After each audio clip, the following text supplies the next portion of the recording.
Hello friends. My name is Vishal Vardhan और आज हम लोग पढ़ेंगे जेनरिक सर्वलेट क्लास। तो अभी तक हमने व्हाट इज सर्वलेट कंप्लीट कर लिया है, वेब टर्मिनोलॉजी को देखा है, सर्वलेट एपीआई को देखा है और साथ ही साथ सर्वलेट इंटरफेस को देखा है। ठीक है, अब हम लोग जेनरिक सर्वलेट पर आएंगे। देखिए दोस्तों, एचटीटीपी सर्वलेट करेंगे, सर्वलेट लाइफ साइकिल करेंगे, सर्वलेट के एग्जांपल देखेंगे। मतलब ये वाला जो टॉपिक्स है जो सर्वलेट ट्यूटोरियल के अंदर है, इसको थोड़ा थ्योरी वाइज देखेंगे, फिर प्रैक्टिकली इम्प्लीमेंट करेंगे हम लोग इक्लिप्स पर। ठीक है, इसमें जो आईडी हम लोग यूज करेंगे वो इक्लिप्स रहेगा। ठीक है, चलिए देखिए, आप जब इक्लिप्स अपना ऑन कर लिए, ठीक है, डाउनलोड करके इंस्टॉल करके ऑन कर लिए, तो बात इतना से नहीं बनेगा। आपको टॉमकैट सर्वर भी इसमें जाके ऐड करना होगा। ठीक है, कॉन्फ़िगर करना पड़ेगा। फिर आप सर्वर साइड प्रोग्राम कर सकते हो, अपने आउटपुट को ब्राउजर पे देख सकते हो। ठीक है, देखिए, अभी तक हम लोग कोर जावा कर रहे थे। कोर जावा में हमारा जो आउटपुट कंसोल पर आ जाता था। ठीक है, अगर आप नोटपैड से कर रहे हो तो कहीं ना कहीं कमांड प्रॉम्प्ट आपको खोलना पड़ता था। ठीक है, वहां पे आपका आउटपुट आ जाता था, जहाँ पे आप कंपाइलर और इंटरप्रेटर को इन्वोक करते थे और आपका आउटपुट आ जाता था। फिर आप जब आईडी यूज करना शुरू किए, ठीक है, उसको यूज करने के बाद आपका आउटपुट वहीं पे उनका अपना कमांड प्रॉम्प्ट होता है। ठीक है, जो भी उसको कह ले, कंसोल या फिर टर्मिनल, वहीं पे आउटपुट शो हो जाता है। ठीक है, लेकिन जब हम लोग सर्वलेट की पढ़ाई कर रहे हैं, ठीक है, एडवांस जावा की पढ़ाई कर रहे हैं, तो यहाँ सब सर्वर साइड पर होगा और कहीं ना कहीं आउटपुट हमें ब्राउजर पर दिखते हुए दिखेगा। ठीक है, तो ये समझ में आया। तो मैं आपको इक्लिप्स भी डाउनलोड करना सिखा दूंगा। ठीक है, इसमें भी दो तरह का ऑप्शन होता है। इसमें आप बेसिक जावा डेवलपर डाउनलोड करना चाहते हो या फिर जावा इंटरप्राइजेस का डाउनलोड करना चाहते हो। तो यहाँ पे हम लोग को जावा इंटरप्राइजेस का डाउनलोड करना पड़ेगा। ठीक है, जावा इंटरप्राइजेस एडिशन का डाउनलोड करना पड़ेगा, फिर हम लोग वेब डेवलपमेंट कर सकते हैं। ठीक है, चलिए, तो हम लोग यहाँ पे वापस आते हैं। तो यहाँ पे जैसे लिखा हुआ है जेनरिक सर्वलेट क्लास, तो ये हमारा एक क्लास है। ठीक है, ये हमारा एक क्लास है। तो यहाँ पे आप देख सकते हो जी अपर केस में, एस अपर केस में है। तो यहाँ पे कहीं ना कहीं कन्वेंशन को फॉलो किया जा रहा है। ठीक है, तो जिससे हमें पता चल जाता है कि ये इंटरफेस होगा नहीं तो क्लास होगा। तो ये हमारा क्लास है क्योंकि साथ में लिख दिया है। ठीक है, तो तो इसीलिए कन्वेंशन फॉलो करने का फायदा होता है। कन्वेंशन फॉलो नहीं करेंगे तो ऐसा नहीं है कि एरर नहीं आएगा, लेकिन हमें दिक्कत होगा। ठीक है, हम लोग अपना क्लास का नाम भी सिंपल लिख सकते हैं। ठीक है, बट हमें कन्वेंशन फॉलो करना चाहिए। अब यहाँ पे देख सकते हैं generic class implement servlet configure. Servlet, पहले सर्वलेट किया है, सर्वलेट कॉन्फ़िग को किया और फिर रिलायजेबल को किया है। इम्प्लीमेंट्स कर रहा है कोई क्लास तो पक्का ये इंटरफेस होगा। तो लास्ट में हम देख सकते हैं लिखा हुआ है interfaces. It provide the implementation of all the method of this interface except the service method. ठीक है, जो हमारा जेनरिक सर्वलेट है, ठीक है, वो सारे को इम्प्लीमेंट करके बैठा हुआ है, जो भी इसके मेथड्स है। ठीक है, देखिए, जो हमारा सर्वलेट है, इसके अंदर कौन सा मेथड होगा? एक कॉन्क्रीट मेथड होगा, सॉरी, एब्स्ट्रैक्ट मेथड होगा। ठीक है, सर्वलेट कॉन्फ़िग के अंदर एक एब्स्ट्रैक्ट मेथड होगा, उसकी इंप्लीमेंटेशन नहीं होंगे, लेकिन जेनरिक सर्वलेट उसका इंप्लीमेंटेशन करके बैठा हुआ है। ठीक है, बस सर्विस मेथड को छोड़ दिया है। ठीक है, सर्विस मेथड कौन इंप्लीमेंट करेगा? सर्विस मेथड हम लोग इंप्लीमेंट करेंगे, क्योंकि जैसा लॉजिक्स चाहिए होगा वैसा हम प्रोवाइड कर पाएंगे। बाकी सबका इम्प्लीमेंटेशन है, मेन हमें जो फोकस करना है वो सर्विस मेथड पे ही करना है। ठीक है, तो उसको छोड़ के रखा हुआ है। वो प्रोग्रामर अपने बैकएंड डेवलपर अपने हिसाब से उसको इम्प्लीमेंट करेगा। ठीक है, तो यहाँ पे आप देख सकते हैं एक प्रैक्टिकल नॉलेज ले सकते हैं क्लासेस और इंटरफेस का, मतलब उप्स का प्रैक्टिकल नॉलेज यहाँ पे देखने को मिलेगा। ठीक है, तो यहाँ पे आप देख सकते हैं generic servlet class can handle any type of request so it is protocol independent. तो ये कोई भी टाइप का रिक्वेस्ट को हैंडल कर सकता है, इसीलिए ये प्रोटोकॉल इंडिपेंडेंट है। ठीक है, you may create a generic servlet by inheriting the generic servlet class and providing the implementation of service method। तो जब हम लोग सर्वलेट को इम्प्लीमेंट करते हैं ना, तो हमें उसके सारे मेथड को इम्प्लीमेंट करना पड़ता है। बट जब हम लोग जेनरिक जेनरिक क्लास को एक्सटेंड करेंगे ना, तो हमें सारे मेथड को इम्प्लीमेंट नहीं करना पड़ेगा, सिर्फ वही मेथड को इम्प्लीमेंट करना पड़ेगा जो जेनरिक सर्वलेट नहीं किया हुआ है। ठीक है, तो हमारा काम आसान हो जाएगा। जैसे हम लोग ये भी समझ रहे हैं कि जो बाकी सारा मेथड है वो कहीं ना कहीं रिपीटेड मेथड है, उसमें सेम लॉजिक्स लिखना पड़ता है। ठीक है, बट जैसे ही हम लोग जेनरिक क्लास का यूज करेंगे, ठीक है, तो हमें जो रिपीटेड मेथड से जो उसके अंदर सेम लॉजिक्स लिखना पड़ता था वो पहले से ही करके रख दिया गया है। ठीक है, जेनरिक सर्वलेट क्लास के अंदर आप बस सर्विस मेथड जो कि हर प्रोग्राम के लिए, हर बैकएंड प्रोग्राम के लिए अलग होता है, ठीक है, उसको छोड़ के रख दिया है। वो प्रोग्रामर अपने हिसाब से उसको इम्प्लीमेंट करेगा। Providing the implementation of service method. ठीक है, methods of service generic servlet class. तो इसके अंदर आप मेथड देख सकते हो बहुत सारा है। ठीक है, जैसे ये इनिट मेथड है, तो इसको हम लोग जब अगर हम लोग सर्वलेट से इसको इम्प्लीमेंट कर रहे होंगे, ठीक है, तो ये मेथड को हमें लिखना पड़ेगा। ठीक है, तो एक्स्ट्रा वर्क करना पड़ेगा। बट हम लोग एक्सटेंड कर देंगे जेनरिक क्लास से, तो हमें ये सारे मेथड नहीं करना पड़ेगा क्योंकि जेनरिक क्लास ऑलरेडी इसको इम्प्लीमेंट करके रखा हुआ है। ठीक है, फिर आपको देखने को मिल रहा है सर्विस। ठीक है, तो जो सबसे पहले इनिट है वो क्या कर रहा है, इनिशियलाइज कर रहा है सर्वलेट को। ठीक है, तो इनिशियलाइजेशन वाला काम अब हम लोग को करने का जरूरत नहीं है क्योंकि हम लोग इम्प्लीमेंट करेंगे जेनरिक क्लास को। फिर यहाँ सर्विस है, तो सर्विस हम लोग प्रोवाइड करेंगे as a programmer, as a backend programmer. ठीक है, provides service for the incoming request. ठीक है, it is invoked at each time when user request for a servlet. ठीक है, जब भी यूजर रिक्वेस्ट करेगा, ये सर्वलेट, ये मेथड चलेगा। ठीक है, हर रिक्वेस्ट के लिए मेथड चलेगा। फिर destroy is invoke only once throughout the life cycle and indicate the servlet is being destroyed. ठीक है, तो ये मेथड भी चूंकि जनरली क्लास इंप्लीमेंट कर रहा है, तो हम लोग को इसको एग्जीक्यूट नहीं करना पड़ेगा। ठीक है, फिर कॉन्फ़िगर है, ये ऑब्जेक्ट दे देता है सर्वलेट कॉन्फ़िग का। फिर सर्वलेट गेट सर्वलेट इन्फो है। ठीक है, फिर यहाँ पे इनिट है, it is convenient method for a servlet programmer, now there is no need to call super dot init config। ठीक है,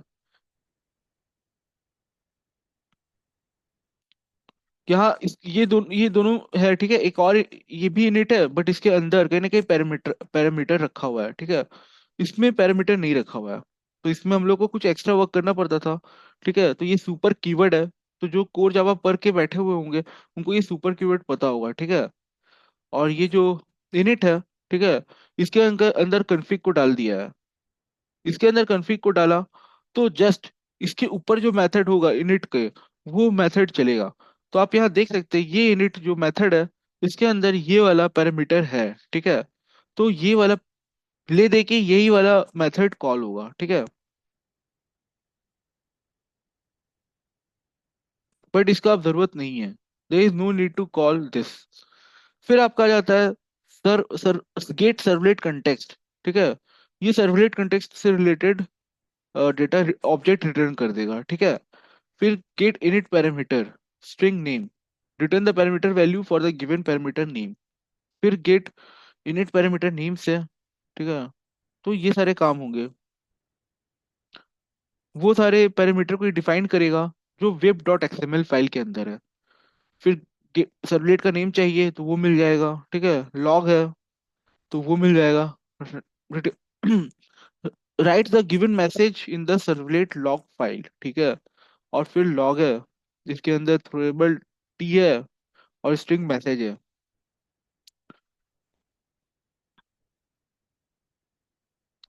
rights the explanatory message in the servlet log file and stack trace. ठीक है, तो ये सारे method हो गए जानने के लिए है बस। ठीक है, जब हम लोग प्रोजेक्ट बनाएंगे या फिर प्रैक्टिकली देखेंगे तो इसमें बहुत सारे मेथड का कभी जरूरत भी नहीं पड़ा है। कहीं शायद फ्यूचर कंपनीज में जरूरत पड़े, बट जब हम लोग पढ़ेंगे तो काफी सारे मेथड का जरूरत नहीं पड़ा है। ठीक है, क्योंकि इसको ऑलरेडी जेनरिक क्लास ने एग्जीक्यूट करके रखा हुआ है, इम्प्लीमेंट करके रखा हुआ है। ठीक है, तो ये आप समझ पा रहे होंगे। फिर यहाँ servlet example by inheriting the servlet class. तो अपने generic servlet class, it is better to learn after visiting step to create a servlet. तो हम लोग ने सर्वलेट को देख लिया था कैसे हमने उसको एक्सटेंड इम्प्लीमेंट करके रखा हुआ है। ठीक है, तो यहाँ पे देखिए, यहाँ पे एक क्लास है, ठीक है, फर्स्ट डॉट जावा। अब इसको सर्वलेट बनाना है, तो हम लोग क्या करेंगे, सिंपली जेनरिक सर्वलेट से एक्सटेंड कर देंगे, ठीक है। सर्वलेट एक्सटेंड कर दिया, और यहाँ पे सर्विस मेथड को इम्प्लीमेंट कर लेंगे, ठीक है। बाकी सारा कोई मेथड आपको इम्प्लीमेंट करने का जरूरत नहीं है, सिंपली एक्सटेंड कर दिया जनरली सर्वलेट से। तो क्या हुआ, ये अब नॉर्मल क्लास नहीं रहा, ठीक है, ये एक सर्वलेट क्लास बन गया है, ठीक है। और ये जेनरिक सर्वलेट क्या है, ये इम्प्लीमेंट कर रहा है सर्वलेट क्लास, ठीक है। अब इसमें क्या है कि आपको सिर्फ सर्विस मेथड को इम्प्लीमेंट करना है, तो हम लोग वो कर रहे हैं, ठीक है, सर्विस मेथड को इम्प्लीमेंट कर रहे हैं। तो यहाँ पे देखिए लिखा हुआ है throws IO exception servlet exception. जैसे ही इस मेथड को इन्वोक किया, सॉरी, ओवरराइड किया, ठीक है, तो ये अप्रोप्रिएट वर्ड रहता है ओवरराइड, ठीक है, ओवरराइड कर रहे हैं हम लोग, ठीक है। तो ओवरराइड किया, तो यहाँ पे आपको आईओ एक्सेप्शन देखने को मिलेगा और सर्वलेट एक्सेप्शन देखने को मिलेगा, ठीक है, ये दोनों चीज देखने को मिलेगा। तो हमने यहाँ पे पहले ही बता दिया कि आप फिर भी इस मेथड को इम्प्लीमेंट करवाइए, ठीक है, करवाइए, भले ही ये दोनों आने वाला है, ठीक है, भले ही ये दोनों आने वाला है, आप इसको इम्प्लीमेंट करा दीजिए। इसको, इसका जो भी एरर आएगा, जो भी एक्सेप्शन आएगा, उसको मैं मतलब प्रोग्रामर या बैकएंड डेवलपर हैंडल करेगा, ठीक है। तो यहाँ पे हम लोग यहाँ पे थ्रोज कर दिए, ठीक है, आईओ एक्सेप्शन सर्वलेट एक्सेप्शन। तो जैसे ये किया, उसके बाद यहाँ पे स्टेटमेंट देख सकते हो, ठीक है। जो भी हम लोग रिस्पॉन्स करने वाले हैं ब्राउजर पे, वहां पे हम लोग को पहले बताना पड़ेगा, ठीक है, क्या हम लोग रिस्पॉन्स देने वाले हैं। जैसे यहाँ पे text slash H T M L लिखे हैं, ठीक है, तो हम लोग एक टेक्स्ट को कहीं ना कहीं ब्राउजर पे शो करने वाले हैं, ठीक है। तो यहाँ पे ये आपको पहले से बताना पड़ेगा। हो सकता है आप इमेज कर रहे हो, ठीक है, ऑडियो कर रहे हो, ठीक है। तो जैसे इमेज कर रहे हैं, तो इमेज स्लैश कौन सा वो फाइल है, ठीक है, किस टाइप का फाइल है, जेपीजी, पीएनजी, तो वो सारा चीज बताना पड़ेगा, ठीक है। तो वही सबसे पहले यहाँ पे बताया है। फिर यहाँ पे आ रहा है print writer out dot, print writer out equal to rest dot get writer. देखिए दोस्तों, इससे होगा क्या, यहाँ पे देखिए जो हमारा रिस्पॉन्स मिल रहा है, ठीक है, ये रिस्पॉन्स मिला है, उस पर अगर हम लोग गेट राइटर चला देते हैं, तो हमें प्रिंट राइटर का ऑब्जेक्ट मिल जाएगा। प्रिंट राइटर का ऑब्जेक्ट मिलने का क्या फायदा है, देखिए, प्रिंट राइटर का ऑब्जेक्ट मिल गया ना, तो उसको हम लोग ब्राउजर पे शो कर सकते हैं। अगर आप simply system dot out print लगाना चाह रहे हो, वो भी लग जाएगा, ठीक है, लेकिन फिर वो आउटपुट जो आएगा कंसोल पे आएगा। बट हम जो अपना आउटपुट चाहते हैं, वो ब्राउजर पे चाहते हैं। और अगर ब्राउजर पर आउटपुट लाना है, तो हमें ये सारे स्टेप्स करने पड़ेंगे, ठीक है। तो यहाँ ये स्टेप किया है। तो जैसे ही आउट लगाया, तो देखिए प्रिंट राइटर जो ऑब्जेक्ट है, उसके अंदर प्रिंट मेथड रखा हुआ है, ठीक है। तो उसको हम लोग को कॉल करना है। तो हम लोग कैसे करते हैं, रेफरेंस की मदद से करते हैं। तो आउट डॉट प्रिंट लगाए, ठीक है, और यहाँ पे आप देख सकते हो 3 बार लगाए हुए हैं, ठीक है, 3 बार लगाए हुए हैं। तो यहाँ पे हमने क्या किया, एक एच टी एम एल का कोड लिखा। तो एच टी एम एल के अंदर क्या होता है, टाइटल होता है, ठीक है, अब सबसे पहले हेड होता है, हेड के अंदर टाइटल होता है, और टाइटल के बाद बॉडी होता है। तो यहाँ सिंपली इन्होंने एच टी एम एल लगा के बॉडी लगाया, ठीक है। फिर यहाँ पे बी बी लगाया, ठीक है, बी लगाने से क्या होगा, बोल्ड हो जाएगा, हेलो जेनरिक सर्वलेट, ठीक है। ये हमारा स्टेटमेंट है जो आउटपुट पर दिखने वाला है, जो ब्राउजर पे दिखने वाला है। इसको हमने क्या किया, बोल्ड कर दिया, तो ये बोल्ड का टैग है। तो हल्का फुल्का आपको एचटीएमएल का नॉलेज होना चाहिए, ठीक है। फिर स्लैश बॉडी लगाया, स्लैश एचटीएमएल लगाया, ठीक है। तो यहाँ पे ये हमें दिख रहा है। ये इतना करने के बाद, ये हम लोग इसको अगर रन करते हैं, ठीक है, लेकिन हमारा सर्वर यहाँ पे कॉन्फ़िगर होना चाहिए अपने आईडी में, ठीक है। ये किया, तो हमें फिर आउटपुट दिखे, फिर हम लोग जब रन करेंगे, तो हमें output hello generic servlet browser पे शो हो जाएगा। तो ये स्टेप्स होते हैं, ठीक है, जो करना पड़ता है। फिर आता है एचटीटीपी सर्वलेट क्लास। तो इसको भी देख लेते हैं क्या होता है, ठीक है। HTTP servlet class extend generic servlet. अब देखिए क्या हो रहा है, देखिए इसीलिए हम लोग सर्वलेट को एक एपीआई कह रहे हैं, ठीक है। हम लोग एक्सटेंड करते जा रहे हैं, ठीक है, जो भी प्रॉब्लम्स पिछले क्लास में मिल रहा है, उसको क्या कर रहे हैं, एक्सटेंड कर लिया, ठीक है, उसको एक्सटेंड कर लिया। तो अब एक्सटेंड कर लिया हम लोग जेनरिक सर्वलेट को। तो आपको याद होगा, सर्वलेट एक इंटरफेस है, जिसको इम्प्लीमेंट कर दिया जेनरिक सर्वलेट। फिर जेनरिक सर्वलेट को एक्सटेंड कर दिया एचटीटीपी सर्वलेट। तो इससे फिर हमें इससे होगा क्या, जो भी अननेसेसरी चीज है, वो चीज हटा दिए जाएंगे, और जो इंपॉर्टेंट चीज है, उसको हम लोग ओवरराइट कर देंगे, ठीक है। हटा दिया नहीं जाएगा या फिर उसको इम्प्लीमेंट पहले ही कर दिया जाएगा, ठीक है। तो आप जब कलेक्शन फ्रेमवर्क पढ़ोगे तो इसका आपने देखा होगा, ठीक है। इसका आप प्रैक्टिकल नॉलेज देखा होगा, इसीलिए कलेक्शन को भी कहीं ना कहीं आप एक एपीआई कह सकते हो, बनी बनाई चीज है, ठीक है। देखिए, कलेक्शन सबसे ऊपर क्या बैठा रहता है, इटरेबल इंटरफेस, उसके नीचे बैठा रहता है कलेक्शन इंटरफेस, उसके नीचे बैठा रहता है लिस्ट इंटरफेस, और लिस्ट को इम्प्लीमेंट करता है एरे लिस्ट। तो कहीं ना कहीं सारे चीज जो भी इम्प्लीमेंटेशन है वो ऊपर से नीचे करके रखा हुआ है, ठीक है। ठीक है। तो ये बात आप समझ पा रहे होंगे। फिर इट प्रोवाइड्स, देखिए क्या लिखा है यहाँ, ठीक है। It provides HTTP specific method such as do get, do post, do head, do trace. तो यहाँ पे कुछ एक्स्ट्रा मेथड्स मिल रहे हैं, ठीक है। जो एचटीटीपी स्पेसिफिक मेथड्स हैं वो हमें यहाँ प्रोवाइड हो जाएगा, ठीक है। तो इसके अंदर क्या क्या मेथड मिल रहा है, तो यहाँ पे हमें सर्विस मेथड मिल रहा है, ठीक है। Dispatches the request to the protected service method by converting the request and response object into HTTP type, ठीक है। Receive request from the service method and dispatches the request to do method depending on the incoming HTTP request type. फिर do get method चल रहा है, do post method चल रहा है, do hit चल रहा है, do ऑप्शन चल रहा है, do put, do trace, do delete, ठीक है। ये सारे मेथड्स चल रहे हैं, तो ये सारा मेथड्स हमें मिल रहा है, जो एक्स्ट्रा मेथड्स नए नए आ गए हैं। तो जब हम लोग प्रैक्टिकली करेंगे तो ये जो दो मेथड है, ठीक है, ये दो मेथड है, ये दो मेथड हमारे लिए सबसे इंपॉर्टेंट होगा, ठीक है। ये दो मेथड सबसे ज्यादा इंपॉर्टेंट होगा जब हम लोग डू गेट पर, जब हम लोग कहीं ना कहीं गेट करना चाह रहे होंगे फ्रंट एंड से, एचटीएमएल से, ठीक है। तो हमें डू गेट मेथड यूज करना होगा या फिर ये कॉल होगा, ठीक है। तो इसके अंदर लॉजिक प्रोवाइड करना होगा। और अगर पोस्ट करना चाह रहे हैं तो डू पोस्ट मेथड कॉल होगा, ठीक है, इन्वोक होगा। तो हमें यहाँ पे लॉजिक लिखना पड़ेगा। तो ये सब हम लोग देखेंगे कैसे फ्रंट एंड से डेटा आता है बैकएंड की तरफ, ठीक है। तो उसमें आपको एचटीएमएल पेज के अंदर फॉर्म क्रिएट करने होंगे, फॉर्म के अंदर आपको कहीं ना कहीं फॉर्म के टैग के अंदर बताना पड़ेगा आप कौन सा मेथड इन्वोक करना चाह रहे हो, ठीक है। तो वो पर्टिकुलर मेथड इन्वोक होगा। अगर आप नहीं बता रहे हो तो बाय डिफॉल्ट डू गेट होगा, ठीक है। मान लीजिए आपने पोस्ट सेट कर दिया और डू गेट मेथड डाल दिया तो वहां पे एरर आएगा, ठीक है। तो ये दो मेथड आपको मिली, जो 3 और 4 है, ये दो मेथड इंपॉर्टेंट है, ठीक है। तो ये सर्विस मेथड का क्या हुआ, हम लोग तो लॉजिक इसके अंदर लिख रहे थे, ठीक है। इंटरनली जो सर्विस मेथड होता है वो इन्हीं दोनों मेथड को कॉल करता है, ठीक है। देखिए यहाँ लिखा है, receive the request from the service method and dispatch the request to do method depending on the incoming request type, ठीक है।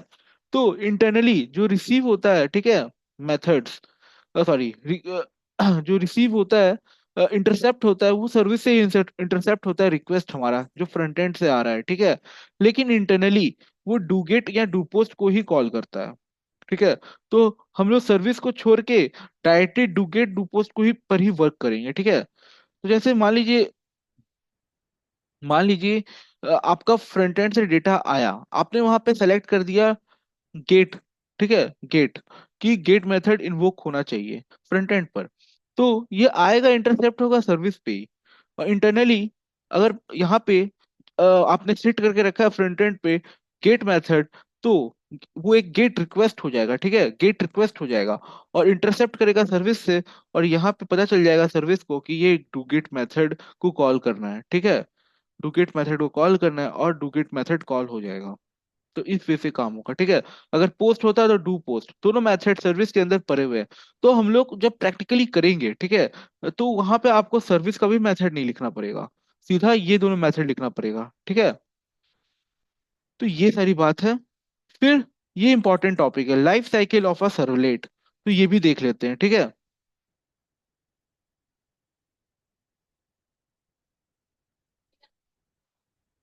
तो यहाँ पे देखिए, द वेब कंटेनर, देखिए वेब कंटेनर में आपको समझाया था।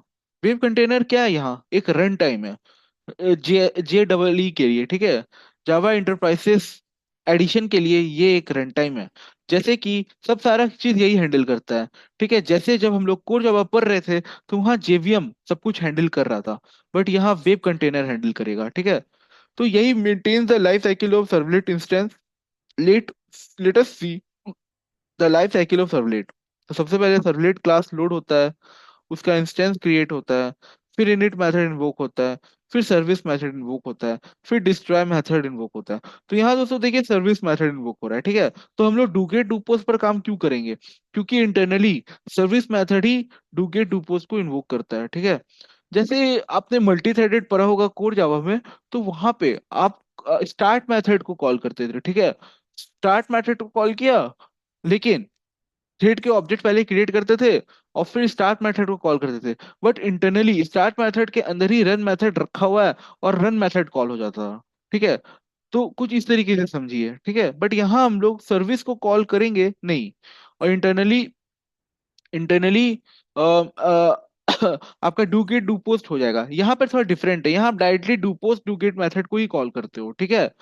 बट वहां पे ऐसा इसलिए करते थे मल्टी थ्रेडिंग में, क्योंकि मल्टी थ्रेडिंग का फीचर्स वहां पे मेंटेन रह पाता था, ठीक है। जो फीचर्स हम लोग यूज करना चाहते हैं कि एक साथ दो मेथड पैरेलली चले, दो टास्क एक साथ पैरेलली चले, दो थ्रेड एक साथ पैरेलली चले, वो वाला फीचर्स तभी हम लोग फुलफिल कर पाएंगे, ठीक है। उस टास्क को कंप्लीट कर पाएंगे जब हम लोग स्टार्ट मेथड को कॉल करते थे, नॉट रन मेथड। अगर रन मेथड को कॉल करेंगे तो फिर वो मल्टी थ्रेडेड वाला कॉन्सेप्ट नहीं काम करेगा, ठीक है। तो उस केस में हम लोग वैसा कर देते हैं। तो यहाँ पे आप देख सकते हैं लोड सर्वलेट क्लास, फिर इंस्टेंस क्रिएट हो रहा है, फिर हमारा इनिट मेथड कॉल हो रहा है, ठीक है। तो सबसे पहले सर्वलेट का क्लास लोड होता है, ठीक है। फिर मेमोरी में, फिर उसका इंस्टेंस बनता है, इंस्टेंस बनने के बाद इनिट मेथड कॉल होता है, ठीक है। फिर हम लोग देख सकते हैं कि सर्विस मेथड कॉल होता है, फिर डिस्ट्रॉय होता है। तो यहाँ आप देख सकते हैं कहीं ना कहीं जो हमारा रेडी हो रहा है, ठीक है, रेडी हो रहा है वो सर्विस मेथड पे हो रहा है, ठीक है। सर्विस मेथड पे आके हमारा हम रेडी मतलब कि अब रिक्वेस्ट रिस्पॉन्स का खेला शुरू हो जाएगा, ठीक है। As displays in the above diagram there are three state of servlet: new, ठीक है, new, ready end end. The servlet is in new state if servlet instance is created, ठीक है। After invoking init method servlet comes to the ready state. तो जैसे ही init method call हो जाता है, हमारा सर्वलेट रेडी स्टेट में आ जाता है। In the ready state servlet perform all the task, इसी बीच में सारा टास्क परफॉर्म करता है, ठीक है। When the web controller invokes the destroy method it shift to the end state. तो तीन स्टेट होते हैं, ठीक है। इनिट मेथड से पहले पहले तक एक स्टार्ट स्टेट होता है, इनिट मेथड कॉल हो गया तो वो रेडी स्टेट आ जाता है, और ठीक है जब डिस्ट्रॉय हो जाता है तो उसको हम लोग इंड स्टेट कह देते हैं। Servlet class is loaded. The class loader is responsible to load the servlet class. The servlet class is loaded when the first request for the servlet is received by the web container, ठीक है। तो आप जावा पढ़े हैं, ठीक है, core Java पढ़े हैं, तो वहां भी क्लास लोडर होता था, ठीक है। क्लास लोडर सारे क्लास जो जावा के होते हैं उसको कहीं ना कहीं लोड करता था, ठीक है, मेमोरी में। बट यहाँ पे जो हमारा वीव कंटेनर है, ठीक है, वो कहीं ना कहीं क्लास लोडर को स्टार्ट कर दिया है, और वो रिस्पॉन्सिबल होता है हमारे सर्वलेट क्लास को लोड करने में। और आपका सर्वलेट क्लास तब लोड होता है जो सबसे पहला रिक्वेस्ट सर्वलेट को आता है, ठीक है। वेब कंटेनर के पास जो सबसे पहला रिक्वेस्ट आता है, उसके बाद क्लास लोडर अपना काम कर देता है शुरू, ठीक है। क्लास लोडर अपना काम शुरू कर देता है। फिर servlet instance is created. Web container creates the instance of a servlet after loading servlet class. The servlet instance is created only once in the servlet life cycle. पूरे servlet life cycle में बस एक ही बार servlet का instance create होता है, ठीक है। init method is invoked. The web container call the init method. तो दोस्तों आप देख सकते हैं सारा हैंडल वेब कंटेनर ही कर रहा है हमारा, ठीक है। और ये जो मेथड है ये एक ही बार इन्वोक होगा, ओनली वंस, ठीक है। Web container call the init method only once after creating the servlet instance. The init method is used to initialize the servlet. It is the life cycle method of java dot x dot servlet interface. Syntax of init method is given below. तो यहाँ आप देख सकते हैं जो हमारा init method है, ठीक है। फिर सर्विस मेथड इन्वोक होता है। The web container call the service method each time when request for the servlet, ठीक है, each received। जितना बार भी सर्वलेट सॉरी रिक्वेस्ट आएगा फ्रंट एंड से, उतना बार आपका सर्विस मेथड कॉल होगा। तो ये मैं काफी बार बताया हुआ हूँ, ठीक है। If the servlet is not initialize it follow the first three step described above, then call the service method, ठीक है। अगर ये सारे मेथड नहीं हुए तो सबसे पहले आपका ऊपर का तीनों स्टेप होगा, तब जाके सर्विस मेथड कॉल होता है, ठीक है। इस सर्वलेट इस और अगर ये हो गया है तो ऊपर फिर वापस जाके कॉल नहीं होगा, ठीक है। मान लीजिए आपका सर्वलेट लोड हो चुका है, ठीक है, उसके इंस्टेंस क्रिएट हो चुके हैं, इनिट मेथड चल चुका है, उसके बाद कोई रिक्वेस्ट भेज रहा है, तो फिर ये सर्विस मेथड डायरेक्टली चलेगा, ठीक है। उसके बाद ऊपर का तीन स्टेप नहीं होगा। बट फर्स्ट टाइम अगर ये तीनों स्टेप फॉलो नहीं हुआ है तो पहला स्टेप फॉलो होगा, ठीक है। Notice that servlet is initialized only once. The syntax of service method of the servlet interface is given below. तो यहाँ आप सिंटैक्स देख सकते हो सर्विस मेथड का, ठीक है। फिर आपका डिस्ट्रॉय मेथड चलता है। The web container call the destroy method before removing the servlet instance from the service. देखिए क्या लिखा है, web container call the destroy method, ठीक है, before removing the servlet instance, ठीक है, from the service. It gives the servlet an opportunity to clean up any resource, for example, memory, threads, etc. The syntax of the destroy method of the servlet instance is given below. ठीक है। जब सारे काम हो गए हैं, ठीक है, तो कुछ मेमोरी में कुछ स्पेस रह जाते हैं, ठीक है, और कुछ थ्रेड्स जो अब बचे कुचे हैं उसको रिमूव करने में डिस्ट्रॉय मेथड काम करता है, ठीक है। तो ये सारा काम शुरू हो जाता है, ठीक है। ये सारा काम शुरू हो जाता है जब हम लोग डिस्ट्रॉय मेथड कॉल करते हैं, ठीक है। और यहाँ पे आप सिंटैक्स देख सकते हो डिस्ट्रॉय मेथड का, ठीक है। तो ये सब नॉलेज के लिए आपको होना चाहिए। तो ये था हमारा लाइफ साइकिल। तो लाइफ साइकिल आप समझ पा रहे होंगे, सबसे पहले सर्वलेट क्लास लोड होता है, फिर इंस्टेंस उसका क्रिएट होता है, फिर इनिट मेथड इन्वोक होता है, और उसके बाद सर्विस मेथड इन्वोक होता है। और ये कब होता है, जब सबसे पहले आपका रिक्वेस्ट आया हो फ्रंट एंड से, ठीक है। और उसके बाद जितना बार भी रिक्वेस्ट आ रहा है उतना बार ये आपका सर्विस मेथड, ठीक है, का यूज में आएगा, ठीक है। तो थोड़ा आप इसको फील कर सकते हैं कोर जावा से लेके, ठीक है, कोर जावा से लेके कि वहां भी एक क्लास लोडर था, ठीक है। क्लास लोडर का क्या काम था, तो क्लास लोडर का काम था जावा के जो क्लासेस है उसको लोड करना, ठीक है। तो वो सारे क्लासेस को लोड कर देता था। फिर जो आपका क्लास है जो आप बनाए हो वो फाइनली उस क्लास को लोड करता था। वो सारा काम होता था। उसके बाद फिर आप आपको आउटपुट देखने को मिलता था, ठीक है। तो ये भी आपको कम से कम 5 to 10 सेकेंड में आउटपुट पे आते हुए दिखेगा, ठीक है, 5 सेकेंड में आपको आउटपुट आते हुए दिखेगा। लेकिन इसके पीछे इतना सारा काम होता है, ठीक है, इसके पीछे इतना सारा काम होता है। तो आज के टाइम पे दोस्तों ऐसा हो गया है ना, चीजें बहुत ज्यादा ऑटोमेटेड हो गई है। ये सारा काम आपको करने का जरूरत नहीं है, ये ऑटोमेटली आपका वेब कंटेनर कर देता है, ठीक है। फिर आप फ्यूचर में जब आप एडवांस जब आपको आ जाएगा, तो आप जब स्प्रिंग बूट पढ़ना शुरू करोगे तो वहां तो और चीजें फास्ट हो जाती है। आपको बस बिजनेस लॉजिक्स पर थोड़ा बहुत कॉन्फ़िगरेशन करना पड़ता है। और मेनली जो आपको फोकस होना चाहिए वो बिजनेस लॉजिक्स पर होना चाहिए, ठीक है, बिजनेस लॉजिक्स पर होना चाहिए।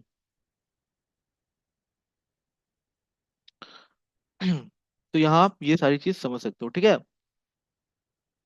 तो यहाँ जो सर्वलेट है यहाँ पे तो काफी कॉन्फ़िगरेशन आपको करना पड़ेगा, ठीक है। वो मैं आपको करके दिखाऊंगा, सारा कॉन्फ़िगरेशन करके दिखाऊंगा, और कहीं ना कहीं लाइफ साइकिल मेथड को भी चला दूंगा, वो भी सीख लेंगे, फिर हम लोग जाके प्रैक्टिकली करेंगे, ठीक है। तो यहाँ पे मैंने लास्ट फाइनली डिस्ट्रॉय बताया था, ठीक है, डिस्ट्रॉय बताया था। अब दोस्तों यहाँ पे हम लोग अब दोस्तों हम लोग यहाँ पे देख लेते हैं steps to create a servlet example, ठीक है। तो यहाँ 6 स्टेप्स बताया जा रहा है। There are given 6 steps to create servlet example. These steps are required for all the server. ठीक है? Servlet example can be created by 3 ways. By implementing servlet interface, by inheriting generic class, by inheriting HTTP class. तो ये extend कर लीजिए, ठीक है, extend है ये कीवर्ड जो यूज होगा यहाँ extends होगा। तो हम लोग जो मेनली करेंगे ना वो HTTP सर्वलेट क्लास को ही एक्सटेंड करके करेंगे, ठीक है, क्योंकि इसमें फिर आपको एक्स्ट्रा वर्क करना पड़ेगा। तो ये बनाया ही क्यों गया है? वो इसीलिए बनाया गया है कि आप HTTP सर्वलेट को एक्सटेंड करो, ठीक है। The most use approach by extending HTTP servlet, तो यहाँ पे भी लिखा है, because it provide HTTP request specific method such as do get do post, ठीक है। जो पहले तो देखिए, यहाँ पे क्या है ना, आपको HTTP प्रोटोकॉल भी मिल रहा है, ठीक है। Hyper text hyper text transfer protocol, ठीक है, ये मिल रहा है आपको। तो इसके रिलेटेड जो do get do post method है। और जब आप फ्यूचर में, जब आप और हाँ चीजें आगे और जावा की फ्रेमवर्क्स पढ़ोगे, तो चीजें और ज्यादा HTTP बेस्ड होगी, ठीक है। HTTP बेस्ड होगी। तो वहां पे ये सारे मेथड आपको देखने को मिलेगा, डू गेट डू पोस्ट, ठीक है। तो ये मेथड यूज करना काफी बेस्ट होता है, ठीक है। Here we are going to use Apache Tomcat server in this example. तो देखिए दोस्तों, जो Tomcat सर्वर है जनरली लोग उसी को यूज करते हैं, ठीक है, as a server. The steps are as follow. तो ये 6 स्टेप्स है। Create a directory structure. तो दोस्तों यहाँ पे बोल रहा है कि हमें डायरेक्टरी स्ट्रक्चर को क्रिएट करना पड़ेगा। बट यहाँ पे ये है कि हम लोग जब आईडी यूज करते हैं, तो ये सारा सेटअप पहले से होकर आया हुआ रहता है, ठीक है। आपको करने का जरूरत नहीं पड़ता है। बट चूंकि आप फर्स्ट टाइम पढ़ रहे हो और आपको नॉलेज होना चाहिए इसका, तो हम लोग इसको थोड़ा देख लेते हैं, ठीक है। तो यहाँ सबसे पहले डायरेक्टरी स्ट्रक्चर क्रिएट करना पड़ता है। फिर हम लोग सर्वलेट को क्रिएट करते हैं, उसको कंपाइल करते हैं। क्रिएट अ डिप्लॉयमेंट डिस्क्रिप्टर, ठीक है। Start the server and deploy the project. Access the project, access the servlet. तो यहाँ पे ये सारा स्टेप होता है, ठीक है। तो एक एक करके देखते हैं। तो यहाँ सबसे पहले डायरेक्टरी स्ट्रक्चर क्रिएट किया जा रहा है। The directory structure define that where to put the different type of files so that the container may get the information and response to the client, ठीक है। तो जो हमारा प्रोजेक्ट होता है, उसके अंदर बहुत सारे फोल्डर्स फाइल्स भरे हुए होते हैं, ठीक है, क्योंकि वो एक प्रोजेक्ट होता है। उसके अंदर आपको डिफरेंट टाइप के फाइल देखने को मिलेंगे। HTML का फाइल देखने को मिलेगा, जावा स्क्रिप्ट का फाइल देखने को मिलेगा, ठीक है। आपको XML का फाइल देखने को मिलेगा, और आपको जावा का फाइल देखने को मिलेगा, ठीक है। तो जो डायरेक्टरी स्ट्रक्चर जो हमारा है, क्या लिखा है यहाँ पे, defines that where to put different type of files so that the web container may get the information respond to the client। तो वो स्ट्रक्चर वे में, इसलिए इसका नाम है डायरेक्टरी स्ट्रक्चर। वो स्ट्रक्चर वे में ऐसे सारे फोल्डर्स रखे हुए हैं कि वेब कंटेनर को पता चल जाएगा कौन सा फाइल कहाँ पर है, ठीक है। तो मैं आपको जैसे बताया, जो हमारा अ, ये होता है, ठीक है, ये हमें डायरेक्टरी स्ट्रक्चर क्यों क्रिएट करना पड़ता है, क्योंकि हम लोग एक प्रोजेक्ट बिल्ड कर रहे हैं, और प्रोजेक्ट के अंदर मल्टीपल फोल्डर्स फाइल पड़े हुए रहते हैं, ठीक है। तो उसको एक स्ट्रक्चर वे में रखना जरूरी होता है। फिर यहाँ पे लिखा है the Sun Microsystem defines a unique standard to be followed by the server vendors. देखिए दोस्तों, पहले है ना, वो वे नहीं होता था। सब सब सर्वर, जैसे टॉमकेट सर्वर अपना, जेबॉस अपना, ठीक है, हाँ, वेब लॉजिक अपना अपना अपना सर्वर, ठीक है, जेटी एक सर्वर हो गया। सब अपने हिसाब से डायरेक्टरी स्ट्रक्चर प्रोवाइड करते थे। बट वहां पे कंफ्यूजन हो जाता था, ठीक है। एक प्रोजेक्ट को बिल्ड किया तो दूसरे सर्वर पे फिर नहीं चला सकते थे। एक सर्वर पर हमने प्रोजेक्ट को बिल्ड किया, फॉर एग्जांपल टॉमकैट पे, अब हम लोग चाहते हैं कि जेबॉस पे उसको इम्प्लीमेंट करें, तो वो नहीं हो पाता था। क्यों नहीं हो पाता था? क्योंकि सबका अपना डायरेक्टरी स्ट्रक्चर होता था। बट यहाँ पे सन सन माइक्रो सिस्टम ने क्या किया, एक यूनिक स्टैंडर्ड क्रिएट कर दिया कि सबके लिए सेम डायरेक्टरी स्ट्रक्चर होगा, ठीक है। Let's see the data structure that must be followed to create a servlet। तो यहाँ आप देख सकते हैं, ठीक है, आपको वेब ऐप दिख रहा होगा, ठीक है। वेब ऐप के अंदर आपको HTML और स्टैटिक रिसोर्सेज दिख रहे होंगे, ठीक है। तो यहाँ पे हम लोग अपना इमेजेस या CSS फाइल को रखते हैं, HTML फाइल को रखते हैं, ठीक है, वेब ऐप के अंदर। और वेब ऐप के अंदर एक और फोल्डर होता है, वेब INF। तो ये सारे नाम एकदम सेम होने चाहिए, आप इसको चेंज नहीं कर सकते, ठीक है। HTML के नाम चेंज कर सकते हैं, जैसे index.html लिखा, कोई कुछ और लिख दिया, ठीक है, abc.html, तो ये किया जा सकता है। बट ये जो वेब ऐप है, ये नाम सेम होना चाहिए। फिर इसके अंदर एक और फोल्डर है, वेब INF। उसके अंदर आपको क्लास और लाइब्रेरी फोल्डर देखने को मिलेगा। क्लास के अंदर सारे क्लास फाइल होंगे, ठीक है, और web.xml देखने को मिलेगा। तो ये दोस्तों वो काफी इंपॉर्टेंट है, ये आपको हर बार देखने को मिलेगा, यूज करने को मिलेगा, ठीक है, यूज करना पड़ेगा। वेब डॉट एक्सएमएल, ये इंपॉर्टेंट है, ठीक है। और जो भी क्लास फाइल जनरेट होते हैं, ठीक है, जावा क्या करता है, सबसे पहले कंपाइल करता है। कंपाइल करने के बाद क्या मिलता है, हमें क्लास फाइल मिलता है। तो ये क्लास फाइल हम लोग को देखने को मिलेगा, ठीक है। तो ये एक स्ट्रक्चर है जिसको मेंटेन करके रखना जरूरी है। और ये इसी, कोई भी आप प्रोजेक्ट करेंगे सर्वलेट से रिलेटेड, तो यही डायरेक्टरी स्ट्रक्चर होगा, ठीक है। तो यहाँ आप देख सकते होंगे, ठीक है।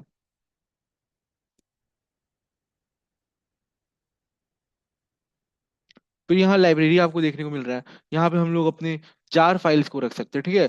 जो भी एक्सटर्नल फाइल्स है जिसको हम लोग को यूज करना है अपने प्रोजेक्ट के अंदर, तो हम लोग इस फोल्डर के अंदर रख सकते हैं। As you can see that the servlet class file must be in the class folder, the web dot XML file must be under the web INF folder. तो ये बता रहा है कि ये मस्ट है, ठीक है, जरूरी है, ऐसे ही करना है, ठीक है। Create a servlet. फिर हम लोग सर्वलेट को क्रिएट करते हैं। तो यहाँ पे हमने बताया तीन वे है जिसमें हम लोग ये वे को ही यूज करेंगे। और यहाँ बताया भी है कि HTTP servlet class is widely use to create a servlet because it provides method to handle HTTP request, ठीक है।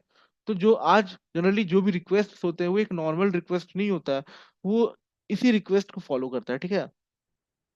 HTTP रिक्वेस्ट, देखिए ये भी रिक्वेस्ट आपका HTTP रिक्वेस्ट है, यहाँ लिखा हुआ है ना HTTP। तो ब्राउजर पे जो वर्ल्ड वाइड वेब पे ऐसा प्रोटोकॉल को सेट करके रख दिया गया है कि इसी प्रोटोकॉल पर काम होगा, ठीक है। तो ये फायदा आपको मिलता है जब आप HTTP सर्वलेट को यूज करते हो। और इसका नाम भी है आपका HTTP सर्वलेट, ठीक है। In this example, we are going to create a servlet that extends the HTTP servlet class. In this example, we are inheriting the HTTP servlet class and providing the implementation of the doGet method. Notice that get request is a default request. ठीक है। तो ये मैं आपको बताया था, gate request होता है वो हमारा एक डिफॉल्ट रिक्वेस्ट होता है। तो यहाँ आप देख सकते हैं ये जो डेमो सर्वलेट है ये हमारा नॉर्मल सर्वलेट है, नॉर्मल क्लास है, बट इसको एक्सटेंड कर देंगे HTTP सर्वलेट, तो इसके अंदर पावर आ जाएगा सर्वलेट का, ठीक है। फिर यहाँ पे डू गेट मेथड को चला दिया है, जहाँ पे थ्रोज कर दिया हम लोग सर्वलेट एक्सेप्शन और आईओ एक्सेप्शन को, ठीक है। फिर यहाँ पे हम लोग ने, जो मैं आपको पहले ही बताया था, हमने अपने कॉन्टेक्स्ट टाइप को सेटिंग कर दिया है, ठीक है, सेट कर दिया है।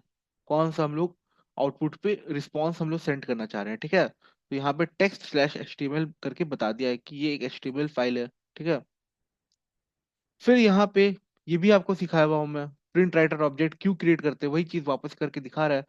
और उसको हम लोग कहीं ना कहीं वेलकम टू सर्वलेट आपको करके दिखाएगा। और फिर लास्ट में हमें अपना स्ट्रीम को क्लोज कर देना चाहिए, ठीक है। तो ये भी लिखने का आपको हैबिट होना चाहिए, PW.close, ठीक है। इतना करते ही, इतना ही करते ही तो हम लोग तो इसको इतना करने के बाद रन कर देंगे ना, तो हमें तो आउटपुट दिख जाएगा, बट इंटरनली क्या हो रहा है वो बताया जा रहा है यहाँ, ठीक है। इतना लिख के बस हम लोग को रन कर देना है और हमें ब्राउजर पे आउटपुट दिखेगा। लेकिन यहाँ पे हमें समझा रहा है क्या हो रहा है, ठीक है, क्या हो रहा है। देखिए टॉप पे क्या लिखा है, लिखा है steps to create a servlet. तो यहाँ अंदर में क्या हो रहा है वो हम लोग देखेंगे। फिर compile the servlet, for compiling the servlet jar files is required to be loaded. Different server provide different jar files. सारे सर्वर्स अपने हिसाब से जार फाइल्स हमें प्रोवाइड करते हैं, ठीक है। तो हमें जब सर्वलेट को कंपाइल करना पड़ता है तो हमें जार फाइल का जरूरत पड़ेगा, ठीक है। तो जार फाइल्स लोड होता है। तो वही मैं बोला कि डिफरेंट सर्वर जो हैं वो अपने हिसाब से जार फाइल्स हमें प्रोवाइड करते हैं। तो अपाचे टॉमकैट हमें कर देता है servlet hyphen API dot jar, WebLogic dot jar, Java E dot jar, ठीक है, और जावा ई डॉट जार। तो ये डिफरेंट डिफरेंट सर्वर हैं, डिफरेंट डिफरेंट जार फाइल्स हमें प्रोवाइड कर रहे हैं, ठीक है। इस जार फाइल को लेना जरूरी है, तभी हमारा सर्वलेट कंपाइल होगा, ठीक है। फिर two ways to load the jar file, set class path, paste the jar file in JRE lib, ठीक है, एक्स फोल्डर में। ये आप पेस्ट कर दो जार फाइल को। तो दोस्तों ये काफी ओल्डर वे हुआ करता था, ठीक है। अभी के टाइम पे ऐसा कुछ करना नहीं पड़ता है, ठीक है। क्योंकि हम लोग IDE का इस्तेमाल करेंगे, हम लोग नोटपैड का इस्तेमाल नहीं करेंगे। आज के टाइम पर नोटपैड पे कोई नहीं करता है, ठीक है। नोटपैड पे करने जाएंगे बहुत टाइम लगेगा एक नॉर्मल सा सर्वलेट को रन करने में, ठीक है। तो हम लोग IDE का इस्तेमाल करेंगे, वहाँ डायरेक्टरी स्ट्रक्चर भी हमें मिल जाएगा, वहाँ हमें डायरेक्टरी स्ट्रक्चर भी क्रिएट करने का जरूरत नहीं है। और साथ ही साथ हमें कोई जार फाइल का पाथ सेट करने का जरूरत नहीं है, ठीक है।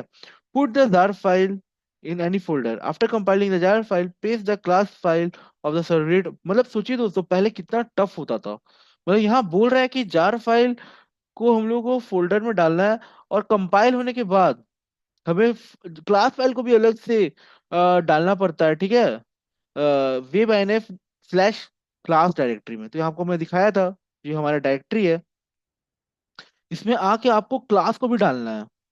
तो कितना टफ स्टेप होता था पहले, क्योंकि हमें ये सब कुछ करने का जरूरत अभी के टाइम पर नहीं है, ठीक है। तो ये सब पहले करना पड़ता था। तो आप अपना हिस्ट्री देखिए, देखिए हम लोग कितना तगड़ा टाइम पर आए हैं कि ये सब करने का जरूरत नहीं है। हमारे लिए कोडिंग कितना आसान हो गया है, पहले कितना स्ट्रगल होता था, ठीक है। Create the deployment descriptor. तो वेब डॉट एक्सएमएल, अच्छा इसी को हम लोग डिप्लॉयमेंट डिस्क्रिप्टर कहते हैं, ठीक है। और ये एक एक्सएमएल फाइल बहुत इंपॉर्टेंट है, from which web container set the information about the servlet to be invoked, ठीक है। तो यहाँ से इंफॉर्मेशन पता चलता है कौन सा सर्वलेट को इन्वोक करना है, ठीक है। ये स्पेलिंग मिस्टेक है। तो क्योंकि मल्टीपल सर्वलेट भी हो सकते हैं, ठीक है, मल्टीपल सर्वलेट भी हो सकते हैं एक प्रोजेक्ट के अंदर, ठीक है। सर्वलेट क्या है, एक डॉट जावा फाइल ही तो है, ठीक है। तो मल्टीपल जावा फाइल्स हो सकते हैं, मल्टीपल HTML फाइल्स हो सकते हैं, मल्टीपल .js फाइल हो सकता है, ठीक है। Web container uses the parser to get the information from the web.xml। तो पार्स करता है इंफॉर्मेशन। तो ये सब हम लोग सीखेंगे, कुछ वैसा नहीं है, मजा आएगा देखने में। अभी थ्योरी में लग रहा है थोड़ा बोरिंग, बट हाँ जब हम लोग इसको करेंगे काफी अच्छा से करेंगे। There are many XML parser such as SAX, DOM and pull. तो इसका इस्तेमाल करता है वेब कंटेनर, ठीक है, इंफॉर्मेशन पार्स करने के लिए web.xml से। There are many elements in web.xml file, here is given some necessary element to run the simple servlet program. तो यहाँ आप देख सकते हैं, आपको सबसे ऊपर वेब ऐप देखने को मिल रहा होगा, उसके अंदर सर्वलेट का टैग देखने को मिल रहा है, और सर्वलेट मैपिंग का टैग देखने को मिल रहा है, ठीक है। तो ये अभी बिना कोडिंग के आपको समझ में नहीं आएगा ये हो क्या रहा है, ठीक है। हम लोग सर्वलेट बनाते हैं, ठीक है, जो क्लास का नाम होता है डेमो.सर्वलेट, वो लिखना पड़ता है। और यहाँ पे तो सीधा डेमो सर्वलेट लिखा है, ठीक है। चूंकि हम लोग क्लास पास सेट नहीं करते तो हमें पूरा यहाँ पे फुल्ली क्वालिफाइड क्लास नेम लिखना पड़ेगा, ठीक है। तो जो भी जैसे डेमो सर्वलेट है, जो ऊपर आप देखे थे ना, यहाँ हम लोग ने पढ़ा था, उसका यहाँ पे आके आपको पाथ सेट करना पड़ता है, ठीक है, .xml के अंदर आके। ये डेमो सर्वलेट के लिए हम लोग को वेब XML में आके अलग से काम करना पड़ता है। तो वही काम चल रहा है। तो यहाँ पे जैसे सर्वलेट नेम है, यहाँ भी आपको सर्वलेट नेम है तो इसको मैच करना पड़ता है। जरूरी नहीं यहाँ सोनू जायसवाल ही लिखना पड़े, ठीक है। आप सिर्फ सेम कर देंगे तो भी चलेगा। यहाँ आप ए लिख दिया तो ए भी चलेगा, टाइगर लिख दिया तो दोनों जगह टाइगर लिखना पड़ेगा, ठीक है। और यहाँ पे URL पैटर्न है, ठीक है, स्लैश वेलकम। तो यहाँ आपको, और यहाँ पे आपको देखने को मिलेगा, जैसे यहाँ पे आपको slash step to create a servlet using Tomcat server, ये देखने को मिल रहा है। तो आपका ब्राउजर पे ये देखने को मिलेगा स्लैश वेलकम, ठीक है। तो यहाँ हमने ये सेट कर दिया मैपिंग के माध्यम से। और किस क्लास के लिए कर रहे हैं, इस क्लास के लिए कर रहे हैं डेमो सर्वलेट, ठीक है। और ये जो मैपिंग है वो इसी के लिए क्यों हो रहा है, क्योंकि यहाँ नेम सेम है, सर्वलेट नेम सेम है, ठीक है। तो ये आपको ज्यादा अच्छे से तब समझ में आएगा जब हम लोग इसको प्रैक्टिकली करेंगे। Description of the servlet of web.xml file. There are too many elements in the web.xml file. Here is the illustration of some elements that are used in the web.xml file. The element are as follow. So web app है, represent a whole application. Servlet, sub element of web app and represent the servlet. Servlet name is sub element of represent the name of servlet. Servlet is sub element of represent the class of servlet. इस servlet element of it is use to map the servlet. तो हम लोग यहाँ पे mapping करते हैं, ठीक है, सर्वलेट का। तो आपको पता चलेगा, ठीक है, मजा आएगा। URL pattern is sub servlet of servlet mapping, this pattern is use at client side to invoke the servlet, ठीक है। चलिए,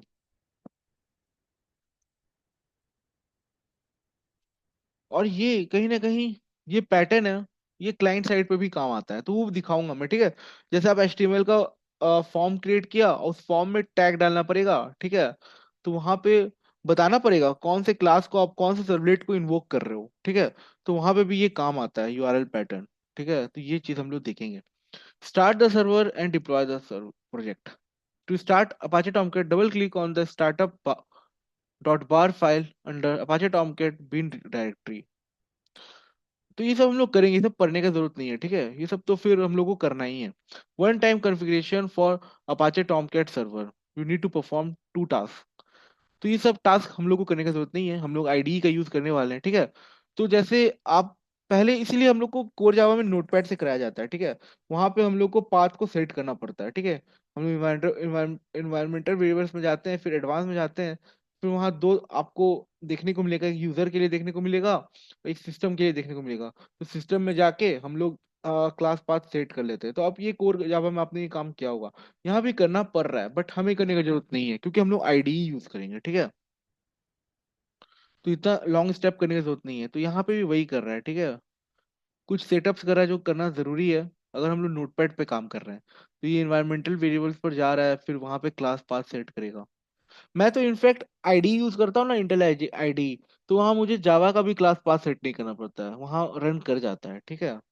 तो बहुत ज्यादा एडवांस हो गया है आईडी सब, ठीक है। तो इतना मेहनत करने का जरूरत नहीं है। बस आपको एक चीज का मेहनत करना पड़ेगा, आपको टॉम कैट सर्वर को कॉन्फ़िगर करना पड़ेगा। वो एक स्टेप करना पड़ेगा, ठीक है। तो वो हम लोग करेंगे।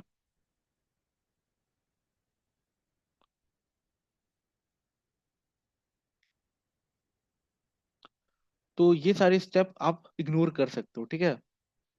फिर यहाँ देखिए, जो मैं बोल रहा था, डेमो स्लैश वेलकम, ठीक है। तो आपको कुछ ऐसा यूआरएल आपको यहाँ पे देखने को मिलेगा जब हम लोग अपने कोड को रन करेंगे, ठीक है। वेलकम टू सर्वलेट, तो यहाँ आप देख सकते हो, आपको देखने को मिल रहा है, ठीक है। तो यहाँ पे आप देख सकते हो, सबसे पहले आपको एचटीटीपी देखने को मिल रहा है क्योंकि हम लोग एचटीटीपी प्रोटोकॉल पर काम कर रहे हैं। फिर यहाँ पे ये लोकल होस्ट आपको देखने को मिलेगा जो नेम है, ठीक है। और कॉलन 9999। तो जो बाय डिफॉल्ट होता है, ठीक है, वो आपका होता है 8080, ठीक है, डिफॉल्ट पोर्ट नंबर। बट यहाँ पे इन लोगों ने चेंज किया है, तो वो चेंजिंग भी हम लोग कर सकते हैं। पोर्ट नंबर अगर हम लोग को चेंज करना हो तो वो भी हम लोग कर सकते हैं, ठीक है। तो यहाँ पे इन लोगों ने पोर्ट नंबर 49 रखा है, ठीक है। और फिर यहाँ पे आप स्लैश डेमो स्लैश वेलकम। तो ये सेटअप भी हम लोग कर सकते हैं अपने हिसाब से, जैसा हम लोग को चाहिए पाथ, ठीक है। पाथ नेम यूआरएल पैटर्न का जो नाम चाहते हैं हम लोग, वो अपने हिसाब से हम लोग कर सकते हैं, ठीक है। तो ये है।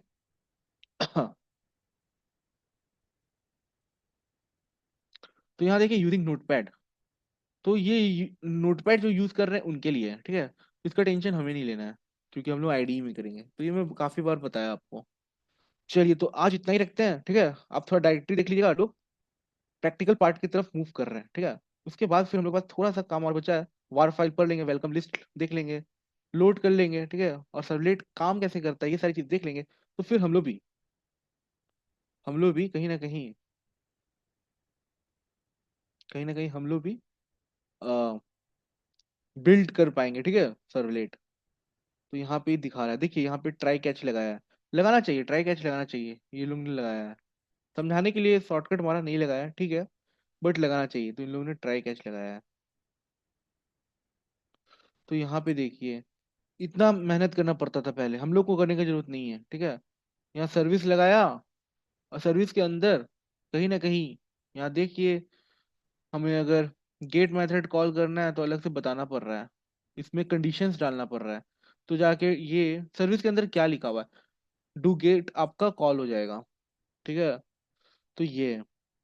तो हम लोग जो यूज करेंगे यहाँ पे कौन कौन सा यूज किया है, आईडी ये देख लेते हैं। देखिए यहाँ लिखा हुआ था कहीं,